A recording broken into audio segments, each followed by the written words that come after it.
everyone, Ivy Lee Gaming here, and today we're playing Dragonheir, Silent Gods.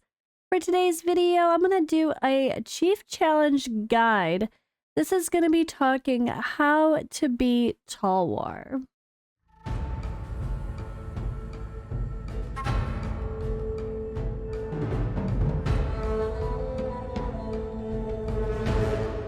So you might have noticed I've already done a video showcasing my Dauntless team versus Talwar, which is pretty much what I'm going to be doing. But we're going to make it a little bit more, I guess, relatable in the example that I'm going to do here. But this video is not about the team per se. It's going to be advice. We're going to talk about the boss's skills, how to counteract them, what we need for skill timings or presets, if any. Team positioning, which is huge for this one. Positioning is key. And then other heroes that, like, I guess overall the best heroes versus this boss for different rarities and, you know, not all the legendaries, only who else is good if you don't have some of those options. So let's get into it. So this boss is weak against lightning damage. So at first glance, I kind of thought with the idea of his little summons, his mushrooms, that we would be wanting to use Thunderbolt as the main DPS, but it's actually not the case. Thunderbolt is pretty weak against Talwar unless you have Perkunte. Just a little tip there.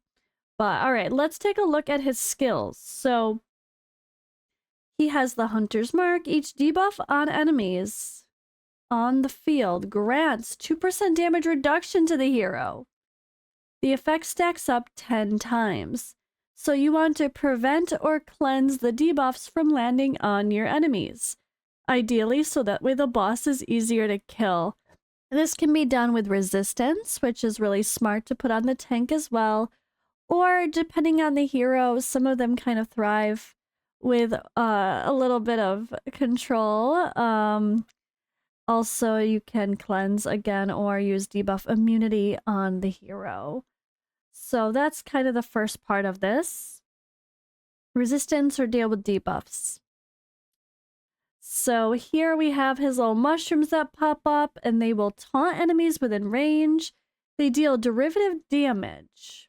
And they also, we have a stack of poison applied as a debuff and the crowd control of blind, which prevents them from hitting their targets. But there's only one target, so it's not going to be too hard to deal with this. And the taunt is not a big deal either because, I mean, the mushrooms are going to taunt, but it's not too big of a deal. You're going to see why. Because the only person that's going to be affected by these mushrooms is your tank and no one else. This is definitely a time where you want one tank and no melee, ideally, for your best damage. And again, you'll see why. So the Spore Storm here is derivative damage, applying an accuracy penalty and attack penalty too. So there's a decent damage here. Again, it's going to hit, but it will only affect one hero on your entire team. The rest of your team is going to get 0 damage the whole fight. That's what's cool. Unless you have them in Ancestral Protection and they are taking up some of the damage. Alright, so we also, of course, have control effects here. And then, yeah, the normal stacks up as the fight goes on. So let's go into this first. I also had a viewer in my Discord share something really cool about this fight. So they asked in regard to the affinity bonus how it kind of works with, you know, the lightning poison. Does it work with the mushrooms in this boss? So the reply was, the tier 5 affinity bonus for lightning and poison will be triggered after the hostile target is defeated or killed. If Talwar's mushrooms are killed by your heroes, the effect will be activated. And all damage dealt by your heroes will be recorded during the challenge battles, including the damage to the mushrooms. He replies, now thank you. Question to point 1, the shrooms seem to not die per se. They just despawn after a certain time, so I wasn't sure. So if you kill them, then you'll get the stuff. But if you don't kill them, if you just let them despawn, then you're not getting the bonus. So if you actually kill them, you do. If you kill them, they're pretty hard to kill. But then regarding the stacks gained through the tier 5 bonus, they aren't visible. Would be really helpful if they were visible. I had many people in Alliance state that they weren't even sure if the bonus works. So they did say that they will, like, thank you for the feedback. They'll consider adding buffs to the elemental affinity or visualizing the buffs. So I'm going to show you my team. So I think we did Lightning 1, but we're going to substitute in some people. So I have Malik in here for my main team because he's so good.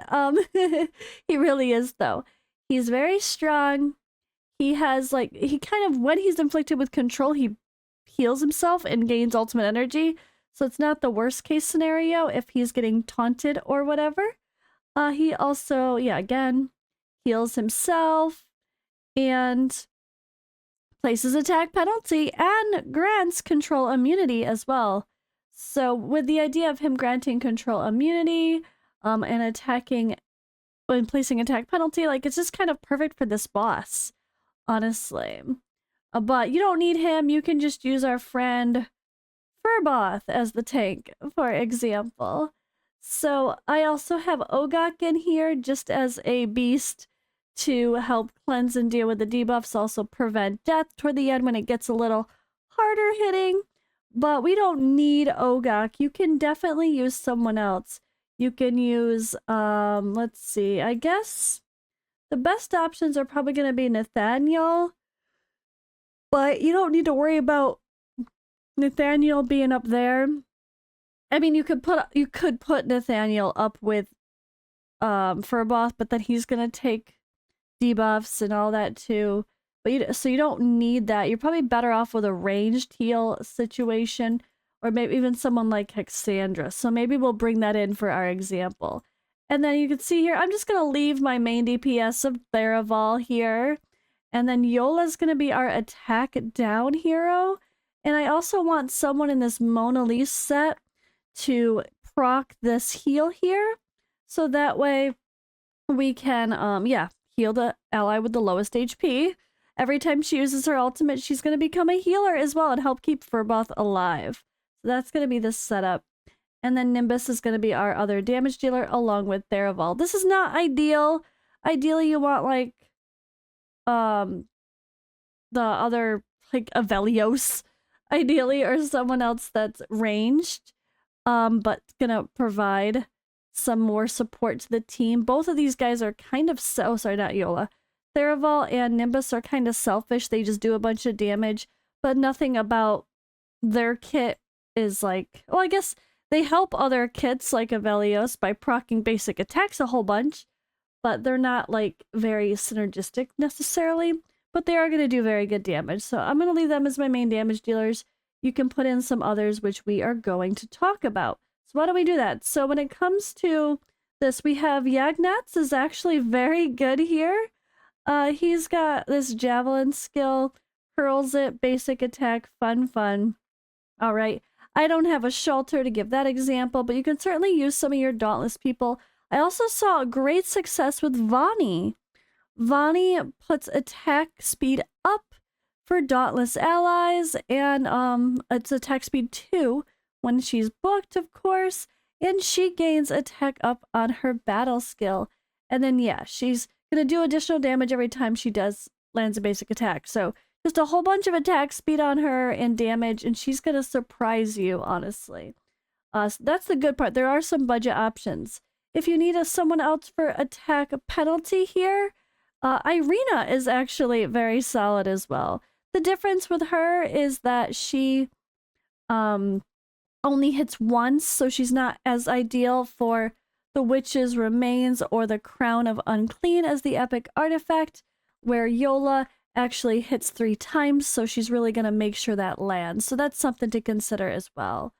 Yeah, that's kind of it. I mean, you could definitely bring in other supports. Again, people use Nathaniel quite a lot, but you don't need to. I mean, he's definitely a good option. Dispels a debuff from allies within range.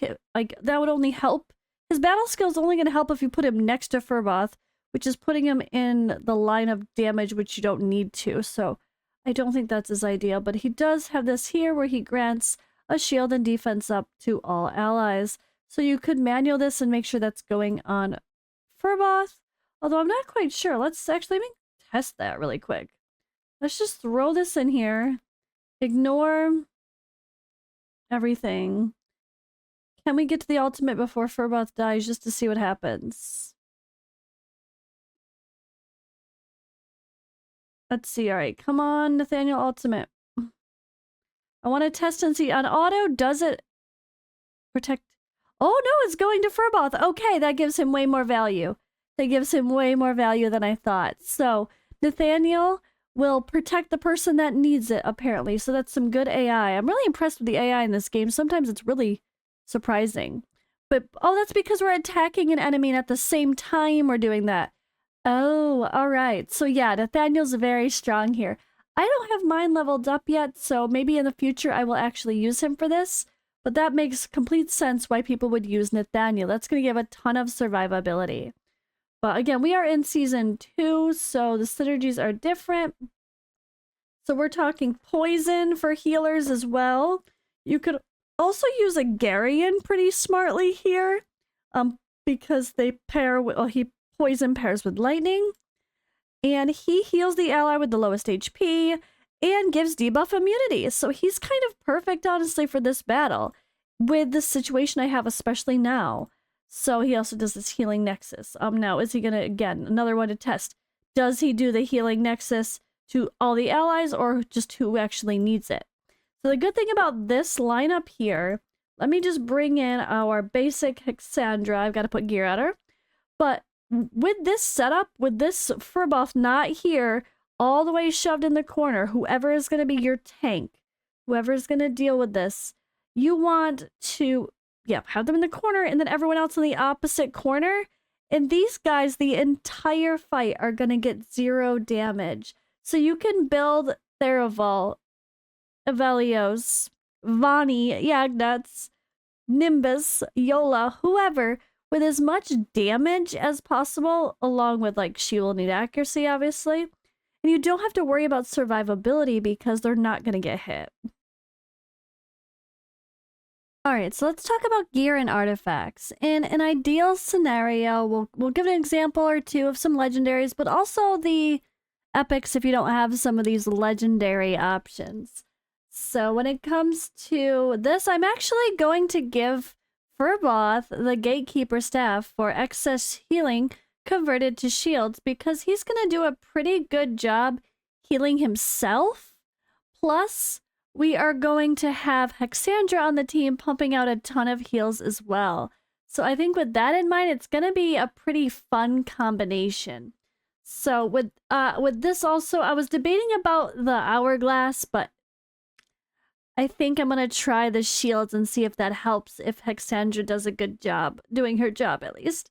But we have him in as the, again, Gatekeeper staff. You could also go with the hourglass and just hope he comes around to everything a lot quicker.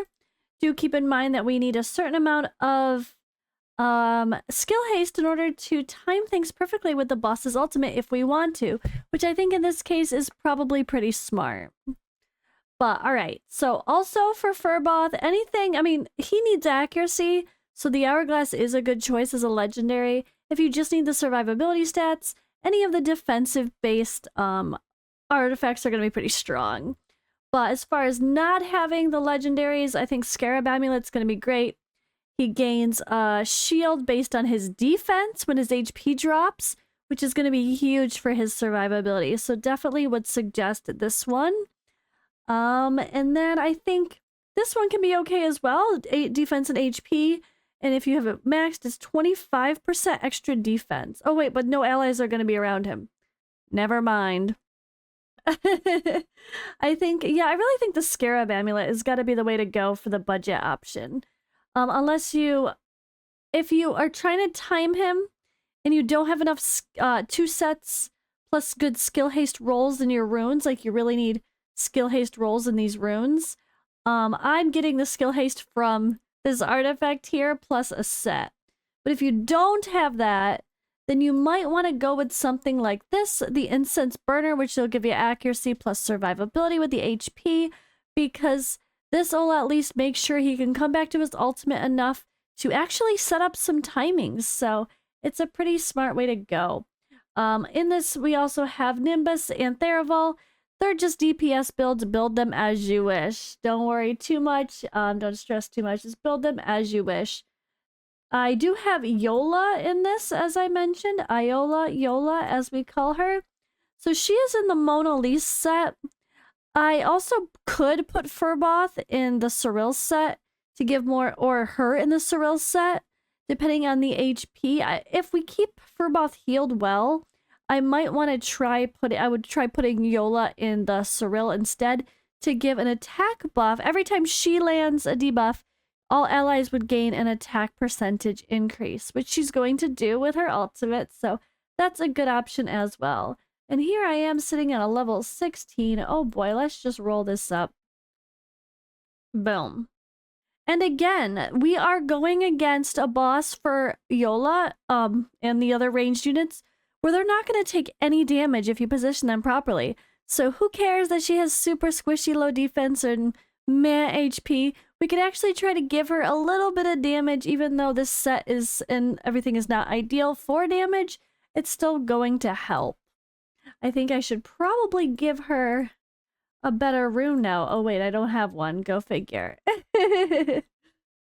All right, so the other people to talk about, obviously, besides the DPS or DPS, like I said, you're gonna put whatever best DPS set makes sense for the hero that you're using. Gambler or Inventor are gonna be the options, the way to go.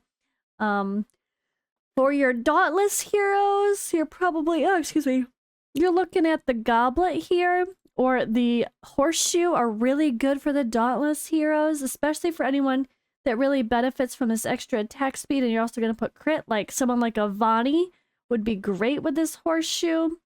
You also can just use a simple basic attack quiver here that just gives a ton of extra damage plus extra derivative damage randomly here as well, especially if you're working with someone else and you don't have some of the other like Avelios or Shelter, and if you don't have the Vile Ink, if you're early on and you got really unlucky with your epics or you just haven't purchased that yet, Vile Ink or sometimes Harpy's Nail for some of them, with the passives. But if you don't have that, you might actually use the quiver. And then the other big shout, I guess, would be the actual damage ones. Like I have Frost, I have Fire. But of course, if you do buy the Thunderbolt ones from the shop, Thunderbolt Dauntless ones from the shop, it's going to be strong. But again, I don't recommend Thunderbolt as a type of hero for this because they're just really, really weak against this boss, unfortunately, unless you have Perkunte. Perkunte is very good. But sadly, like I got Shinocton, thinking thought he was going to be great, but melee is not good against this boss. He's just going to be controlled and debuffed the whole time. He's going to be too squishy if I try to build him for damage, so it's just really not ideal for this fight. Alright, so let's go into the fight. Actually, before we go into the fight, let's talk about it. So let's set up our timings. Let me save this as, what is this, Lightning 2? So we're going to go, we have our skill plan here. You can quickly see what we got working with. But again, this is going to be more for the sake of example and teaching. Don't stress about using the legendary artifacts. Just obviously some of these, like, yeah, I might get 22 million with the perfect team and it's a hard battle. So you just know you might have to settle for that 11 million instead in some cases. But I have seen 22 million pretty well, pretty successfully, even without it. So, all right, we have the boss info. It is an 18-second rotation. But usually it takes like another second for them to kind of do their skill and come back to the other one. Sometimes it's more of a 19-second rotation, so we'll have to see if things stay in tune. So really, we want Furboth going right before the boss does his ultimate. So we're going to just try to keep him at an 18-second rotation. And we'll do 17.5 for that attack penalty for him. And then Yola, this is the cool part. Yola here also does attack penalty, right? Why not? So let's alternate her ability. So instead of going before, I'm going to let him go before the ultimate. And then Yola here is going to be able to... Oh, I don't have her set. Never mind. Say 19.3. Never. I was going to say, I could... If I had enough skill haste on her, I could time her to go after the ultimate, and then she could cover these two skills potentially, depending on the timing, or just after this first skill, and then she would cover this one. You know, you kind of double dip a little bit where she could have attack penalty up for at least one of them, maybe two, depending on, I guess you wouldn't, depending on when this actually lands, if I could set it a second later or not. It's kind of quirky sometimes. But yeah, because I don't have her set, I'm not going to worry. I'm just going to let her YOLO. Yola can YOLO because I don't have enough attack or skill haste on her, or an artifact that will provide a boost to her ultimate energy. So everything else I'm not going to stress on. The only thing you could say is if you want the ultimates to time with the defense down, you could put her first and then put people after. But in this case, Dauntless is just about attack speed and go, go, go. There's really no reason to stress about that. Now, Hexandra here, she has under 18 seconds for her heal. So I would actually think it might be best to save her ultimate. Maybe I save, or no. How often does she go? Yeah, the first one's good. But I think we save her ultimate. Okay, 18-second rotation for after the boss goes and hits. Then she could heal Furboth back up. So let's just play it safe and just do our initial timing to be 20 seconds. I think that's safe. A couple seconds after, just in case there's some delay with the boss doing its skill. All right, so that's our settings, and let's go ahead into the battle and see what happens. We're going to turn on those settings. We're going to use an attack aura, so it helps our damage dealers and helps Hexandra. Keep in mind, she scales from enlightenment and attack with her battle skill, but her ultimate scales with the target's HP. So like if Furboth here had a ton of defense, but really you didn't do anything extra with HP, like I actually did on purpose here, I tried to make sure I incorporated in where I could with some of the stats instead of full defense. He's not going to heal if he doesn't have much HP that much, because her heal is based on his max HP. So keep that in mind. All right, I think we got a good little team here. Let's just let it roll and see the way it cycles through, and I could show you. So here we have Talwar going. He is controlling Furboth a little bit. I did not put a ton of resistance on Furboth. That will be the debate, is do I put resistance on Furboth or not? But I'm not too worried about it, honestly. I think everyone else could kind of handle it. I think he could be okay. But that could be the debate. If we die early and the poisons are getting him, maybe I put resistance on him. But I don't think I'm too concerned about the mushrooms taunting him. It's not like there's much of a need for Furboth to attack the boss himself, because his ultimate there is doing that attack penalty as an AoE, so he's gonna hit him anyway. Let's see here. The basic attacks, who cares if he's blinded?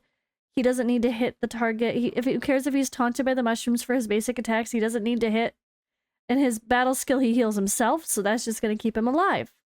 Alright, so let's see. There we go. So Hexandra is healing after the boss does the ultimate, which is perfect. I think this is going to be a pretty good rotation.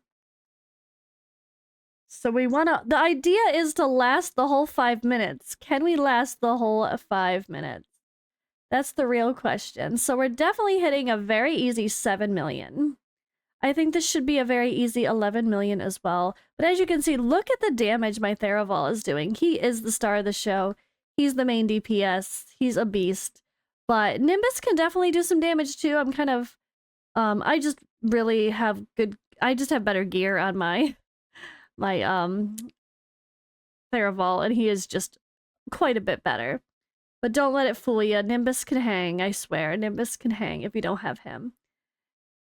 But this would be the time to avoid using someone like a Sutha or a lot of the other Dauntless that are melee, honestly, because unfortunately, they're just gonna get controlled and not attack the boss, or they're gonna die early because they're gonna be squishy if you built them for damage. But yeah, we easily passed the 11 million with this team, and yeah, I kind of expected that. But how are we gonna do toward the end? We're starting to get some lower health on Furboth. He's not he's not quite as tanky as I would have hoped for this. It's a little bit worrisome that he's already not fully healing well. I think Hexandra might not be good enough. So this might be one of those cases where if I had Nathaniel built, I would probably build Nathaniel and try him instead if Furboth is going to die here. Or the other option, again, is to try with resistance. So it just depends on your team comp and who else you're using. But as you can see, my tank died already. So this is more of an 11 million team, not my 22 million team. But that's completely fine. This is more for example and learning the mechanics of the battle and how to beat Talwar. So I'm not going to stress about that. But hey, we got 17 million and the tank died early. There's definitely room for improvement. I could try a different artifact on Furboth. I could try someone else besides Hexandra as a healer. Actually, I could try Garion, like I said, would be great because he'd put up debuff immunity. Obviously, in my case, I'm going to redeploy and go back and use my actual standard team here, which is with Malik and Ogok. And Ogok really does a great job of keeping people alive. So I'll get my beyond 22 million with this team personally. I'm not going to go tweak that other one right now. But yeah, I really hope that this conversation was helpful. I hope you guys like these videos, and I'll see you in the next one.